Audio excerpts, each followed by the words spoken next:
So good morning dear students. Now today I have to start the next lecture of the acid, base and salt.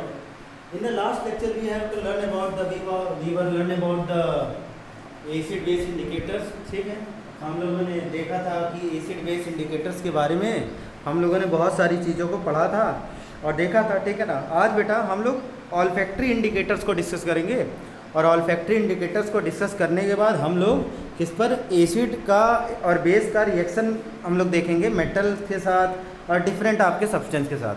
तो आइए हम लोग देखते हैं पहला आपका ऑल्फैक्टरी इंडिकेटर्स होता क्या है। तो ये देखो, ऑल्फैक्टरी इंडिकेटर्स की बात करेंगे। The substance whose odour changes in acidic और basic medium are called olfactory indicators. ऐसे सब्सटेंस जिनका स्मेल एसिड या बेस में डालने से चेंज हो जाए उनको हम लोग क्या कहते हैं, ऑल्फैक्टरी इंडिकेटर्स कहते हैं। बेटा ऑल्फैक्टरी का मतलब ये होता है आपका क्या चीज़, स्मेल। क्या चीज़ बेटा, स्मेल। तो यानी हम लोग अब स्मेल से पता लगाएंगे कि कोई कौन सा सब्सटेंस एसिड है और कौन सा सब्सटेंस बेस है। तो आओ देखते हैं, जिसमें हमें एक्टिविटी फर्स्ट डिस्कस करनी है। यहाँ पास एक्टिविटी फर्स्ट में बात करूँ तो यहाँ पास कुछ चोप्ड ओनियन ले लो। आप क्या ले लो, चोप्ड ओनियन। और चोप्ड ओनियन के साथ साथ उसमें आपकी स्ट्रिप्स ऑफ क्लोथ ले लो, छोटे छोटे कपड़ों के टुकड़े।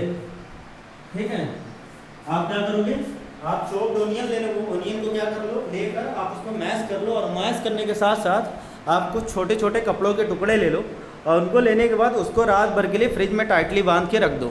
ठीक है ना। सुबह आप उसको निकालो और सुबह निकालने के बाद आप उन स्ट्रिप्स को ऐसे बिछा दो।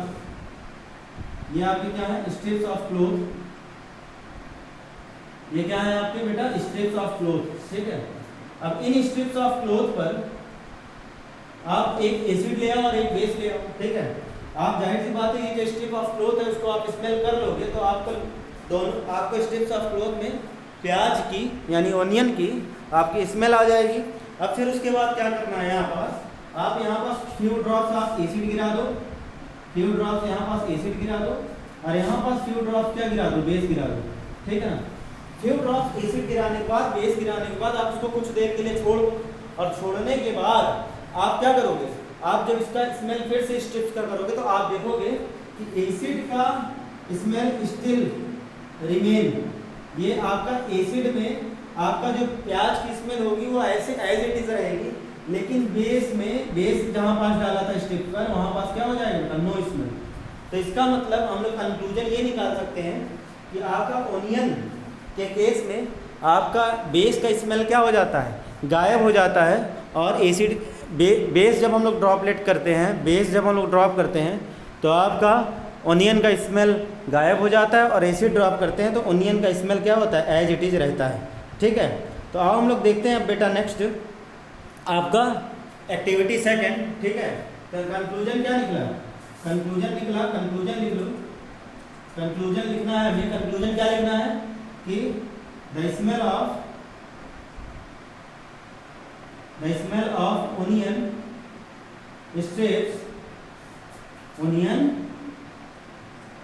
strips as it is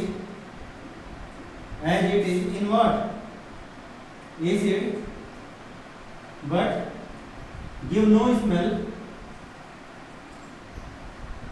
with base के साथ ये कोई स्मेल नहीं रहता है।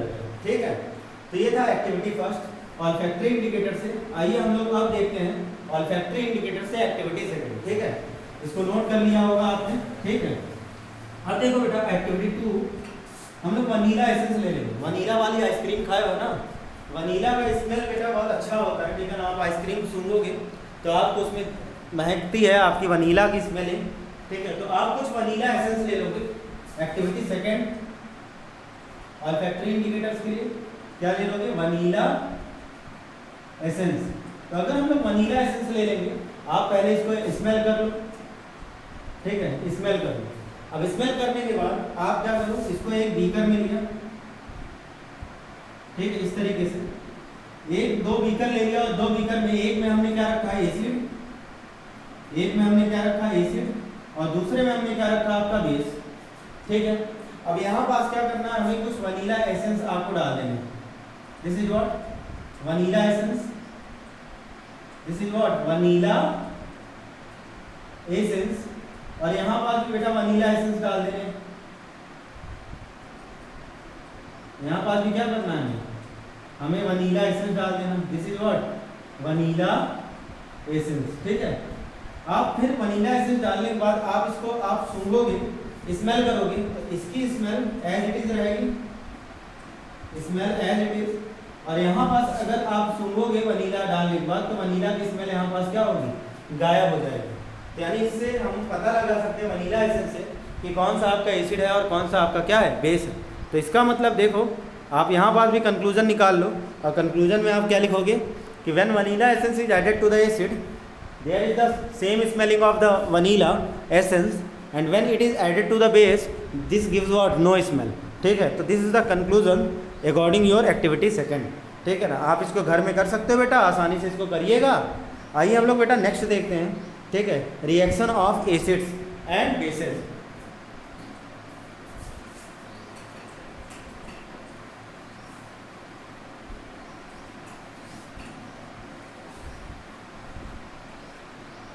ये देखो हम लोग क्या देखने जा रहे हैं, reaction of acid and base.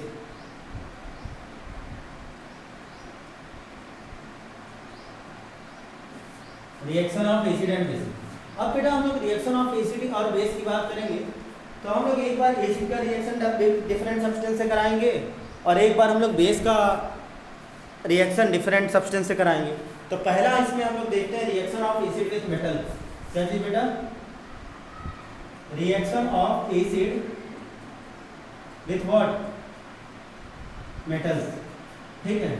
अब देखो बेटा, मेटल भी आपके दो टाइप के होते हैं, एक आपके होते हैं एक्टिव मेटल, एक कहलाते हैं आपके नॉन रिएक्टिव मेटल, और एक मीडियम वाले होते हैं, ठीक है। तो अगर हम लोग यहाँ पास किसी भी मेटल का एसिड से रिएक्शन कराते हैं, तो हम लोग देखते हैं, और एसिड भी आपके दो टाइप के होते हैं, एक डाइल्यूट और एक कंसंट्रेशन, है ना। तो यानी यहाँ पास ये देखो, हम लोग क्या करें, हम लोग कोई एक एसिड ले लेंगे, ठीक है, और एसिड का हमें मेटल से रिएक्शन कराना। देखो समझना कि बाई प्रोडक्ट क्या बनेगा, बहुत आसान होता है। कोई एसिड ले लो, लेट अस सपोज एग्जांपल में हम लोगों ने एसिड लिया HCl बेटा, क्या लिया, HCl, हाइड्रोक्लोरिक एसिड। और हम लोग जो आपका मेटल है, मेटल में हम लोग क्या ले लें, सोडियम ले लें, क्या ले लें, सोडियम ले लें। तो ये देखो सोडियम ले लें, तो यहाँ पास it carries plus, it carries minus, it carries plus. तो यहाँ से आपका प्लस वाला किसके साथ जुड़ेगा, जाके माइनस के साथ। It forms what, NaCl plus it releases what, hydrogen gas, and NaCl is what, salt। क्या है बेटा, salt। तो यानी हम लोग यहाँ पास लिख सकते हैं, यानी किसी भी मेटल के आगे फ्लोरीन लगा हो, सल्फेट लगा हो, कार्बोनेट लगा हो, ठीक है ना, हाइड्रोजन कार्बोनेट लगा हो, ठीक है ना, और बहुत सारे आपके हैं, फ्लोरीन लगा हो, ब्रोमीन लगा हो, आयोडीन लगा हो, फ्लोरीन लगा हो, और बहुत सारे हैं, ठीक है, जो किसी मेटल के आगे अगर लग जाते हैं तो वो क्या कहलाने लगते हैं बेटा, सॉल्ट कहलाने लगते हैं। क्यों, क्योंकि this carries cation and anion, simple सा कॉन्सेप्ट, ठीक है। तो यानी यहाँ पास क्या, क्लोरीन लग जाए, ब्रोमीन लग जाए, सल्फेट लग जाए, कार्बोनेट लग जाए, हाइड्रोजन कार्बोनेट लग जाए किसी भी मेटल के आगे, वो क्या कहलाने लगता है, सॉल्ट कहलाने लगता है। तो अब हम लोग इसको आगे देखते हैं। तो हमने यहाँ पास ये देखो, एसिड का किसी एक पर्टिकुलर मेटल से रिएक्शन करा है, तो यहाँ पर Na इसके साथ, यहाँ का प्लस इसके माइनस से साथ जाकर जुड़ा और NaCl बनाया, NaCl इज द सॉल्ट। और हम लोग एग्जांपल देख लेते हैं। अगर और एग्जांपल देखेंगे बेटा, तो एग्जांपल में हम लोग क्या लिख सकते हैं, आपका लेट अस सपोज जिंक ले लो, और जिंक का आप H2SO4 से रिएक्शन करा दो। जिंक क्या है, एक पर्टिकुलर मेटल है, और H2SO4 क्या है, आपका एसिड है, ठीक है, क्या है बेटा, एसिड है H2SO4, ठीक है। अब हमें क्या करना है, अब हमें इसका रिएक्शन कराना है। इट साइड इज माइनस, इसका इज प्लस, और मेटल के पास always positive charge, positive charge किसके साथ जुड़ेगा, नेगेटिव के साथ। तो यानी ये कितना बना लेगा आपका ZnSO4 प्लस क्या रिलीज कर देगा, हाइड्रोजन गैस, ठीक है। तो हम लोग इस रिएक्शन से हम लोग एसिड और मेटल का रिएक्शन के बारे में लिख सकते हैं कि when acid react with metal,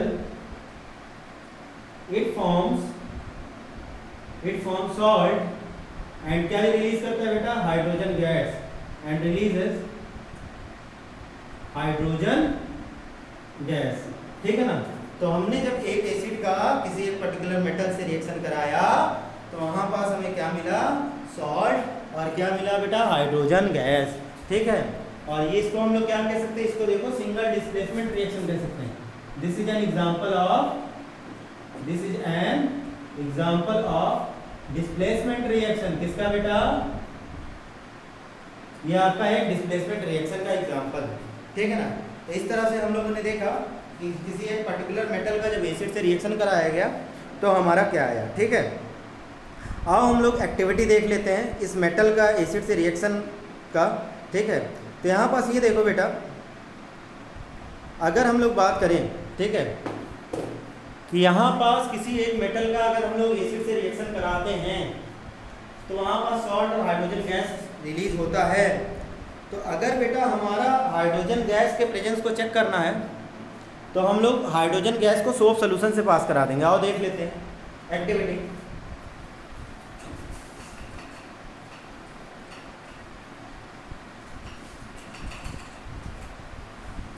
reaction of acid का मेटल के साथ हम लोग एक्टिविटी देख लेते हैं बेटा। अगर हम लोग एक्टिविटी की बात करेंगे, इस एक्शन ऑफ मेटल और एसिड का जिसमें आपका हाइड्रोजन गैस रिलीज हो रहा है, तो आपको क्या करना है, आपको एक पर्टिकुलर इस तरह से एक टेस्ट ट्यूब लेना है और इस टेस्ट ट्यूब में हमें क्या ले लेना है, कोई भी एक एसिड ले लो। लेट अस सपोज हमने यहाँ पास कौन सा एसिड लिया, H2SO4। H2SO4 लेने के बाद हमें यहाँ पास कुछ जिंक ग्रेन्यूल्स डाल देना है। This is what zinc granules, this is what zinc metal, zinc granules. तो हमने क्या लिया, हमने यहाँ पास जिंक लिया और जिंक के साथ क्या मिला दिया, H2SO4 एसिड लिया और H2SO4 में जिंक ग्रेन्यूल्स डाल दिए। यहाँ पास क्या होगा बेटा, ये ZnSO4 बनाएगा और प्लस क्या रिलीज करेगा, हाइड्रोजन गैस रिलीज करेगा। बोलो सही। यहाँ पास जाहिर सी बात है, यहाँ से हाइड्रोजन गैस बबल होना शुरू हो जाए, क्या होगी, हाइड्रोजन गैस। अब देखो अगर हाइड्रोजन गैस भाई दिखाई तो देगा नहीं तुम्हें, ठीक है। हाइड्रोजन गैस यहाँ पास एक कॉर्क लगा दिया, क्या लगा दिया बेटा, कॉर्क लगा दिया। और यहाँ से कॉर्क से एक पाइप को कनेक्ट किया और इस पाइप को कनेक्ट करके हम लोग अगले कंटेनर तक ले जाएंगे। और इस कंटेनर में आपका इस तरीके से ये देखो, ठीक है, ये आपका इस कंटेनर में सोप सोल्यूशन भरा हुआ है। क्या भरा हुआ है, सोप सोल्यूशन, ठीक है ना। तो यहाँ से जैसे ही हम लोग कंटेनर में सोप हाइड्रोजन गैस को पास कराएंगे सोप सोल्यूशन में, यहाँ पास ये बेटा बबल्स बनाने का बड़े बड़े, और ये बबल्स आपके ऊपर आना शुरू हो जाएंगे। अब ये जो बबल्स आपके ऊपर आना शुरू हुए हैं, यहाँ पास हम लोग क्या ले जाएंगे, एक कैंडल, क्या ले जाएंगे, एक कैंडल ले जाएंगे, ठीक है। ये क्या है आपका बेटा, कैंडल है, ठीक है। जैसे ही कैंडल ले जाएंगे यहाँ पास ये क्या होगा, ये बर्स्ट हो जाएगा। ये क्या होगा बेटा, दिस विल व्हाट बर्स्ट। और बर्स्ट होते ही ये कैसे साउंड क्रिएट करेगा बेटा, पॉपिंग साउंड क्रिएट करेगा। क्या चीज, पॉपिंग साउंड क्रिएट करेगा। पॉपिंग साउंड का मतलब पुट पुट की आवाज होती है। जैसे आप देखो कोई नई आप इलेक्ट्रॉनिक्स की चीज़ ले आओ तो आपको उस पॉलीथीन में पैक मिलता है, जिस पॉलीथीन में आपके छोटे छोटे बबल्स होते हैं। उस बबल्स को जब आप फोड़ते हो तो पट पट की आवाज़ निकलती है, उसी को हम लोग पॉपिंग साउंड कहते हैं। तो यहाँ पास हमने क्या किया, यहाँ पास हमने क्या किया, एसिड का मेटल के साथ रिएक्शन कराया और मेटल का जब रिएक्शन कराया हमें हाइड्रोजन गैस का प्रेजेंस चेक करना है। तो हाइड्रोजन गैस के प्रेजेंस को चेक करने के लिए हाइड्रोजन गैस को पास करा दिया किससे बेटा, आपका सोप सोल्यूशन से। और जब आप सोप सोल्यूशन से इसको पास कराओगे तो वहाँ पास आप एक बर्निंग कैंडल ले जाओगे, जो बबल्स निकलेंगे। जैसे ही बर्निंग कैंडल ले जाओगे वहाँ पास जो बबल्स होंगे वो पॉपिंग साउंड क्रिएट करेंगे, ठीक है। This proves the presence of what, hydrogen gas, ठीक है, releases in the particular reaction, ठीक है। तो बेटा जहाँ पास भी हाइड्रोजन गैस अगर इस तरह से बबलिंग होगी, वहाँ पास अगर आप बर्निंग कैंडल ले गए तो कैसा साउंड क्रिएट करेगा, आपका पॉपिंग साउंड क्रिएट करेगा। कैसा बेटा, पॉपिंग साउंड क्रिएट करेगा, ठीक है ना। और अगर कोई और गैस होगी तो ये पॉपिंग साउंड क्रिएट नहीं करेगा। अब आओ हम लोग देख लेते हैं how do bases react with metal, ठीक है। ये तो हमने किसका देखा, रिएक्शन ऑफ एसिड का। हमने रिएक्शन ऑफ एसिड और बेस का देखना है और डिफरेंट सब्सटेंस के साथ देखना है। तो हमने पहला एसिड का रिएक्शन मेटल से कराया, अब हम लोग क्या करेंगे, बेस का रिएक्शन हम लोग क्या करेंगे, मेटल से कराएंगे। क्या करेंगे, बेस का रिएक्शन हम लोग मेटल से कराएंगे, ठीक है। तो यानी अगर हम लोग यहाँ पास देखें तो आइए टॉपिक हम लोग पढ़ते हैं, reaction of basis with metal. तो आओ देखते हैं।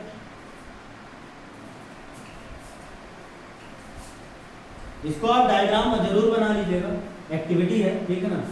ये एक्टिविटी आपको मैं कराऊंगा अभी जैसे ही आपका स्कूल ओपन होगा, ठीक है। यहाँ पास ये देखो, अब हमें क्या देखना है बेटा, reaction of bases with metal.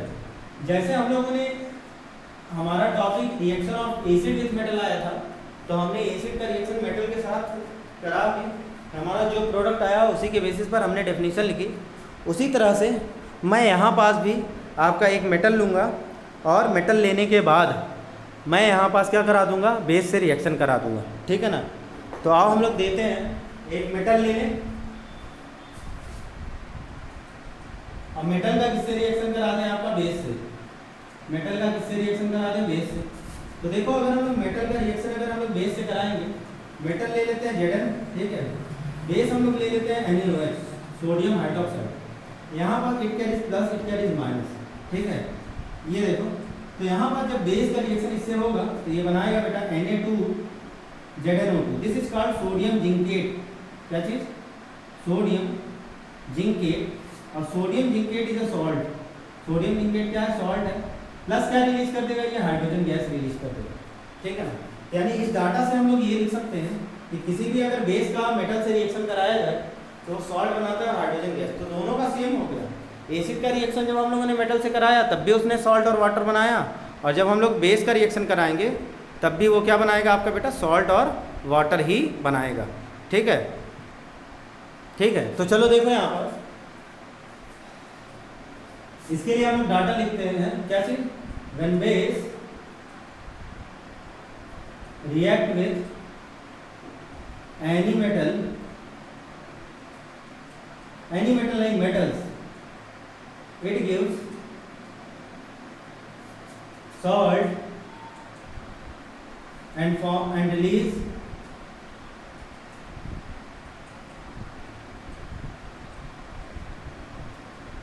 Hydrogen gas. क्या रिलीज करता है आपका, हाइड्रोजन गैस रिलीज करता है।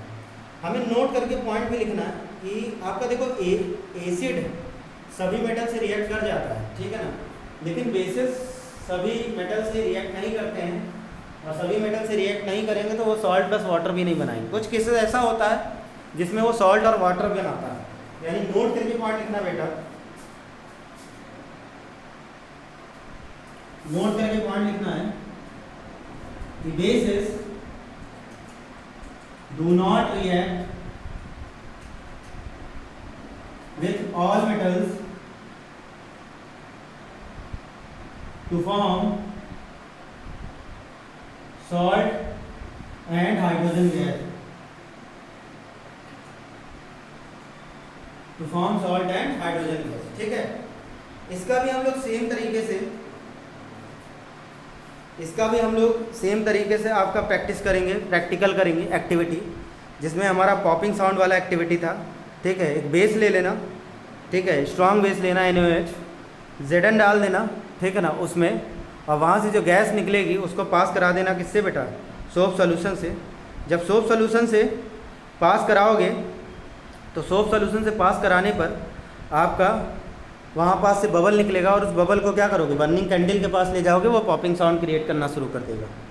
और ऐसा अगर तुम सभी मेटल के साथ करोगे तो तुम देखोगे कि सभी मेटल के साथ बेस रिएक्ट नहीं करता।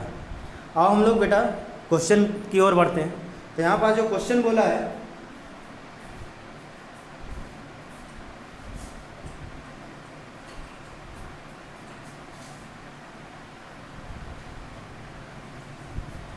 तो देखो यहाँ पर जो क्वेश्चन बोला है why should curd and sour substance do not kept in the brass and copper vessel. Why should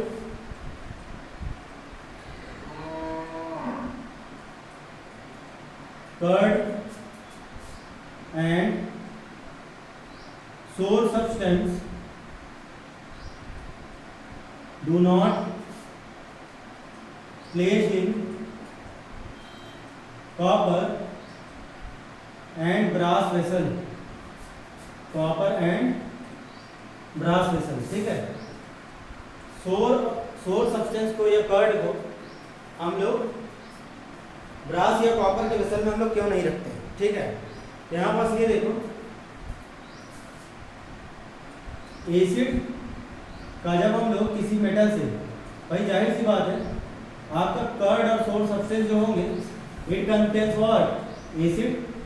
तो अगर हम लोग इसका एसिड के साथ मेटल से रिएक्शन कराए थे तो यहाँ पास ये क्या बनाया था आपका सॉल्ट प्लस हाइड्रोजन गैस बनाया था। अगर हम लोग कॉपर के साथ रिएक्शन करा देंगे, ठीक है, कॉपर के साथ रिएक्शन करा देंगे, कर्ड में आपका एसिडिक एसिड होता है, तो जो यहाँ पास बेटा सॉल्ट बनता है, देखो हमने कहा था कि सारे सॉल्ट आपके इटेबल नहीं होते हैं। तो जैसे ही हम लोग किसी कर्ड या सोर्स सब्सटेंस को आप मेटल में रखोगे, कॉपर या ब्रास के वेसल में रखोगे, वो तुरंत उससे रिएक्ट करके सॉल्ट प्लस हाइड्रोजन गैस बनाने लगेगा, और ये जो सॉल्ट बनेगा this is what toxic in nature. क्या चीज़ बेटा? टॉक्सिक मतलब जहरीला होगा, जिसके कारण से आपका ये आपकी बॉडी के लिए क्या हो जाएगा, आपका हार्मफुल हो जाएगा। इसी वजह से कॉपर या ब्रास के वेसल में हम लोग एसिड, कर्ड या सोर्स सब्सटेंस को हम लोग नहीं पुट करते, ठीक है। नेक्स्ट क्वेश्चन है which gas is usually liberated when an acid react with metal. Which gas is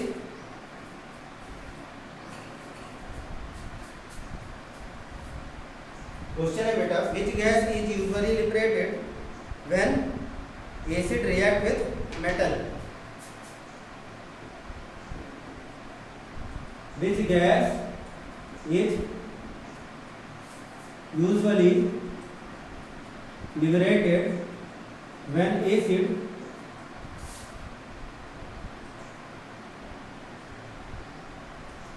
react with metal? Acid किससे रिएक्ट करता है? मेटल के साथ। यानी ये देखो यहाँ पास जब कोई एसिड मेटल के साथ रिएक्ट करता है तो हमने बताया क्या बनाता है, सॉल्ट प्लस क्या बनाता है बेटा, हाइड्रोजन गैस। तो कौन सी गैस रिलीज होती है? हाइड्रोजन गैस रिलीज होती है, ठीक है ना। अब हमारा जो रिएक्शन है वो है आपका नेक्स्ट रिएक्शन, जिसमें हम लोग देखेंगे कि एसिड का रिएक्शन कैसे हम लोग मेटल कार्बोनेट और हाइड्रोजन कार्बोनेट से कराते हैं, और बेस का भी रिएक्शन कैसे हम लोग मेटल कार्बोनेट या हाइड्रोजन कार्बोनेट से कराते हैं, ठीक है ना। आज के लिए बेटा इतना ही रखते हैं, ठीक है। इसको आप अच्छे से नोट बनाइए, लिखिए, और जहाँ डाउट हो आप पूछिए। आज के लिए इतना ही रखते हैं, नेक्स्ट क्लास में मिलते हैं, तब तक के लिए जय हिंद, वंदे मातरम।